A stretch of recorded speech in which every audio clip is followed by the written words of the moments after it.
Hello, wonderful men of the Good Men Project. Allana Pratt here, your relationship intimacy expert with a frustrated question. Allana, I still can't figure out why women pretend that they like you, but then have nothing to do with you. And that's it. There's no question. It's just like a comment. Okay, so first I'll just acknowledge how frustrating that must be. To be like, it feels like manipulated or toyed with, or, just be straight, right? Just be honest with me. Okay, so I just ask you to forgive the women that don't have the courage to say they're not interested when they're not interested. I don't think most women are evil and out to, make you feel like crap and lead you on and dump you. I don't think most women are like that.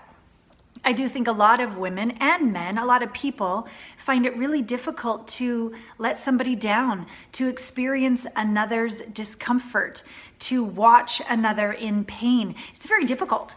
I mean, even as a mother, I remember the days when, I would try to teach my son how to tie his shoelaces. And when he would freak out and like his discomfort, I would just go, oh, fine, I'll just do it for you, right? It took a lot as a mom to sit there and just be patient and go, I understand you're frustrated. I believe in you. I know you can do it. Just take your time. Like that takes a lot to be with another's discomfort. Okay, so that's sort of in the parenting realm. Over in the dating realm, if somebody wants to ask you out and you're not interested and you don't want them to feel disappointed, you don't want to sit there and witness them being mad or sad or whatever, you just sort of fake it and pretend you're into you when you're not. Okay, so I just trying to give you a bit of an understanding of maybe why the women are doing that. It's not that they're evil. It's not that you're horrible. It's just that it's really difficult to be a mature, conscious person and put things into what I call sandwiches if it doesn't work. So what I like to tell my clients is if they're out on a date and it doesn't really go well, to open your heart and start the first piece of the sandwich by saying, I've really enjoyed getting to know you about your love of hiking and this, that, and the other, okay? Something authentic, something grateful. And then the middle of the sandwich to say, I'm just not feeling that special click that I require to take it to the next level. It's just straight, it's just simple, it's just honest, and there's no need for reasons, and there's no need for justification, and there's no projection or judgment. It's just the very, very simple truth. And then at the end of the sandwich, you'd say, but I want you to really know how grateful I am that you've taken the time to get to know me, and I wish you all the best on your relationship journey. You can do that on the phone, you can do that in person, you can do that in an email. I think if you've spent time with somebody, I think it's good manners to do that in person, at least on the phone. But if you never even get around to going on a date with them and you're just talking to them on the phone at the end of that very first conversation, if the click isn't there, I think it's good manners to say that. Now, does that take a shitload of courage? Yeah.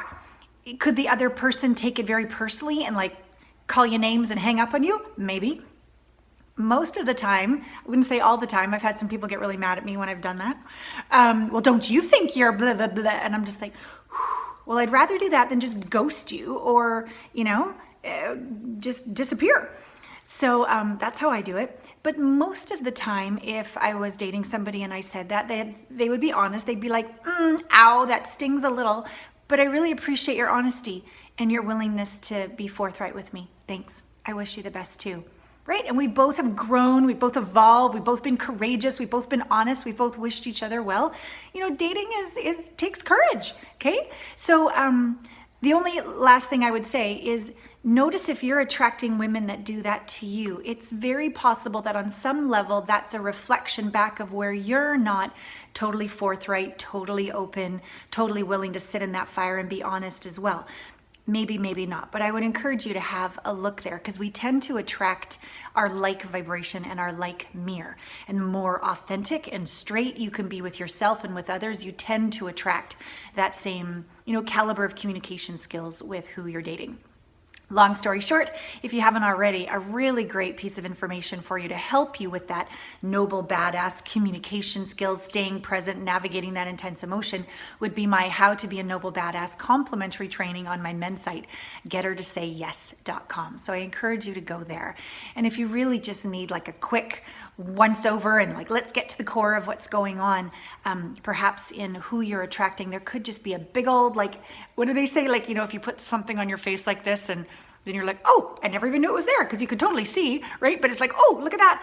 Sometimes there can be a blind spot or a limiting belief or a sabotaging behavior that you have no clue you're doing. But when you get into a discounted introductory call with me, I can lovingly go, check this out. Maybe we don't need to do this anymore.